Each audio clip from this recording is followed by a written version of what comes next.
Սա իմ 13 տարի առաջվա պահած կասանը, որի մասին ընդհանրապես մոռացել էի։ Ես արդեն իրան բացել եմ, այն հույսով, որ մեջը լիքը դոլարներ եմ գտնելու, բայց մեջը 5,000-ներ, այս 5,000-ներից այն մնացածը արդեն տարել եմ, փոխել եմ, այս մեկը զուտ նմուշ եմ պահել։ Ու բացի փողից իր մեջ կար մի հատ էլ նամակ, որը ինքս ինձ համար էի գրել։ Your dream is coming։ Այստեղ հարց կա առաջանա, թե ինչի համար եմ այս կասան փակել։ Այո, տեսախցիկ գնելու համար։ Այն ժամանակ սա ինձ համար անհասանելի երազանք էր։ Այստեղ գիտեք որն է հեգնանքը, որ եթե ինձ հետևում եք ստորիներով արդեն տեսած կնեք, որ արդեն գնել եմ ես տեսախցիկ, բայց այս ամեն ինչի մասին լրիվ մոռացել էի։ Սա իմ գանձն է։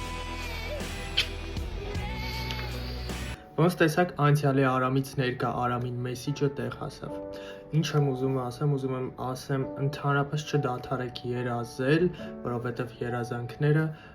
մի օր կատարվում են։ Ոնց որ ասում են ուշ լինի, էլի բրատաս։